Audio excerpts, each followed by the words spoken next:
ان کو اگر وہ عدالتوں میں پیش ہوں ان کو مخاطب ہی کوئی نہیں کرتا۔ عمران خان اگر عدالتوں میں پیش ہو جاتے ہیں تو ان کو باقاعدہ مخاطب کر کے اور پچھلی 10 جو چیزیں ہیں وہ یاد کروائی جاتی ہیں کہ آپ نے جلسے میں یہ بات کی، آپ نے فلاں یہ بات کی، آپ کو یہ کہنا چاہیے تھا، یہ نہیں کہنا چاہیے تھا۔ اور میرے خیال میں جہاں تک میں یہ سمجھتا ہوں بطور قانون کا طالب علم،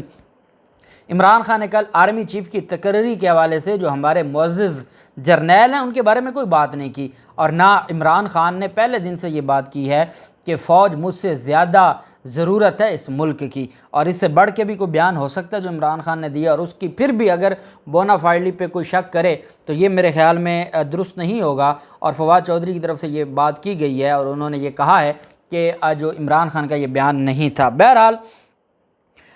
اسلام آباد ہائی کورٹ میں جو عمران خان کی براہ راست تقریر پر پابندی کے پیمرا آرڈر کے خلاف درخواست پر سماعت ہوئی، اور اس میں جو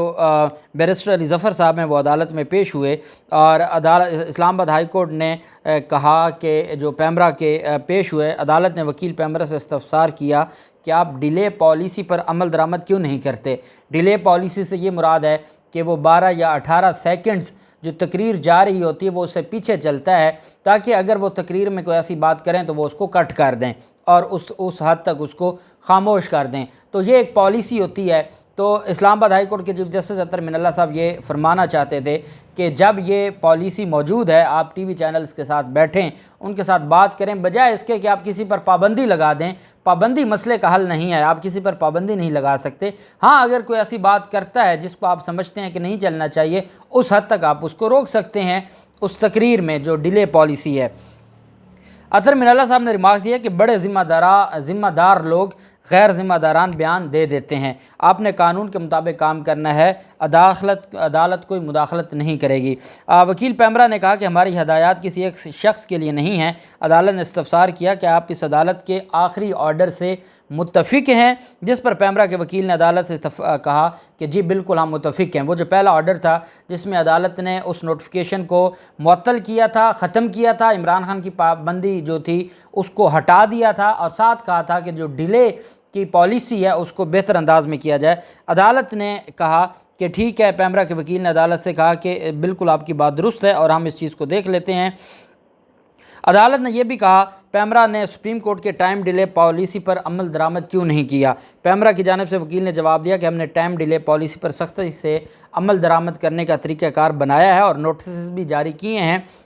ہم پالیسی پر عمل درآمد کروائیں گے اور قانون کے مطابق ان ساری چیزوں کو لے کے چلیں گے۔ اور ساتھ عدالت نے یہ بھی کہا کہ اسلام آباد ہائی کورٹ نے کہ ٹھیک ہے، آپ اگر ہمارا جو پہلا بیان تھا اس پر آپ جو ہمارا پہلا فیصلہ تھا جو عمران خان پر پابندی ختم کرنے کا تھا اور وہ نوٹیفیکیشن معطل کرنے کا تھا، اس پر آپ متفق ہیں تو ہم اس درخواست کو ڈسپوز آف کر دیتے ہیں۔ آپ سپریم کورٹ آف پاکستان کے فیصلے کی روشنی میں جو ڈیلے پالیسی ہے اس کو ریگولیٹ کرنے کا جو ہے وہ آپ اس پر کام کریں، اور باقی ہم اس درخواست کو نمٹا دیتے ہیں۔ اور عمران خان کی تقریروں پر جو براہ راست تقریر پر پابندی تھی اس کو عدالت نے ختم کر دیا۔ باقی تمام جو صرف عمران خان نہیں، باقی بھی جو جتنے بھی لوگ ہیں جو میڈیا کے اوپر گفتگو کرتے ہیں، اس کے حوالے سے جو ڈیلے پالیسی ہے عدالت نے کہا ہے کہ اس کو دیکھا جائے اور اس کو قانون کے مطابق اس پر عمل درآمد کیا جائے۔ جبکہ دوسری طرف جو معاملہ تھا، اور یہ آنریبل اسلام آباد ہائی کورٹ میں مختلف صحافیوں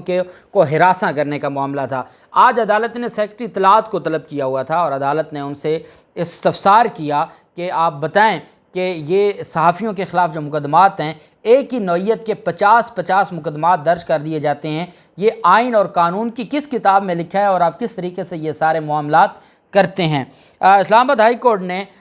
جو سیکرٹری اطلاعات ہیں ان سے یہ کہا کہ یہ 3 سال سے معاملہ چل رہا ہے اور آپ کو شرم آنی چاہیے کہ اقوام متحدہ کو خط لکھنا پڑ گیا عدالت کو کہ آپ کے ملک میں جو آزادی اظہار رائے ہے، فریڈم آف ایکسپریشن ہے، اس پر قدغن لگائی جا رہی ہے، اس کو روکا جا رہا ہے۔ اور اطہر من اللہ صاحب نے کہا کہ اب صحافیوں کے بھی 2 گروپ بن چکے ہیں۔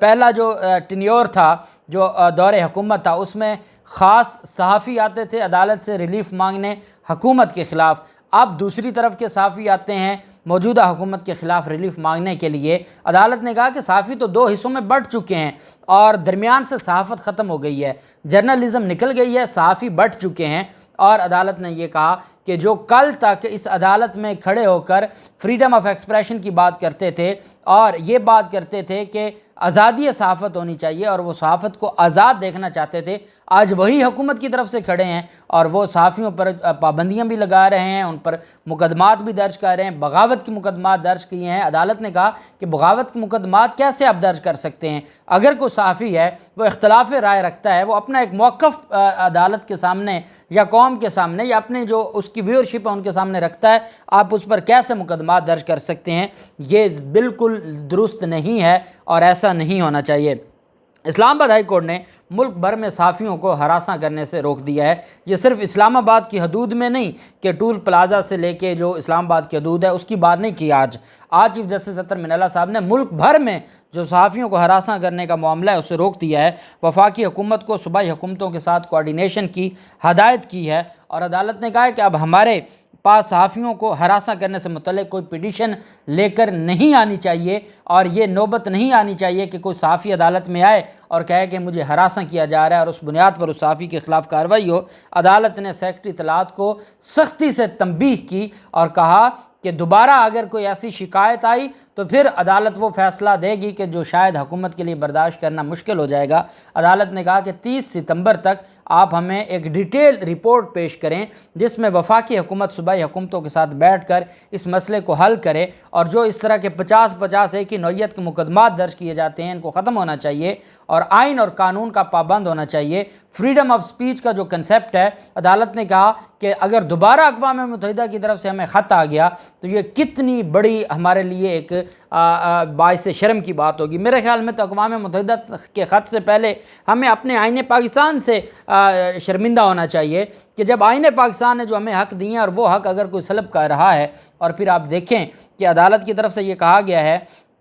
کہ اور یہ پی کا آرڈیننس میں بھی تھا کہ اگر کوئی کسی کو بلیک میل کرتا ہے، اس کے حوالے سے کوئی غلط بیانی کرتا ہے، اسکینڈلائز کرتا ہے اور جنسی طور پر اس کے خلاف کوئی الزام لگاتا ہے، گھٹیا قسم کے الزامات لگاتا ہے، اور پی کا آرڈیننس میں تھا کہ اس کے خلاف کارروائی ہوگی۔ اور عدالت نے کہا نہیں، آزادی صحافت یہ ہے کہ وہ جو بولتا رہے اور اس کو کوئی نہیں روکے گا۔ اور یہاں پر جو ایک آنریبل جج صاحبہ کے حوالے سے اگر لیگل ایکشن کی بات ہو تو اس پر تو انہیں عدالت لگے گی، باقی کیونکہ جو عزت ہے، جو توقیر ہے، وہ صرف ایک خاص طبقے کی ہے، اور اگر آپ کسی اور طبقے کے حوالے سے کوئی بیان دیں گے تو اس کے اوپر بھی ملک کی جو سلامتی ہے وہ خطرے میں پڑ جائے گی۔ باقی جو چیزیں ہیں وہ ایسے ہی چلتی رہیں، اس کے لیے آئین اور قانون اور ساری چیزیں نارمل چیزیں ہیں اور وہ ایسی چلتی رہیں۔ بہرحال عدالت نے آج عمران خان کے خلاف جو نوٹیفیکیشن تھا اس کو بھی ختم کر دیا، پرماننٹ تقریر پر پابندی ختم کر دی پیمرا کے جو بیان کی روشنی میں، اور 7 صحافیوں کو پورے پاکستان میں ہراساں کرنے سے روک دیا اور 30 ستمبر تک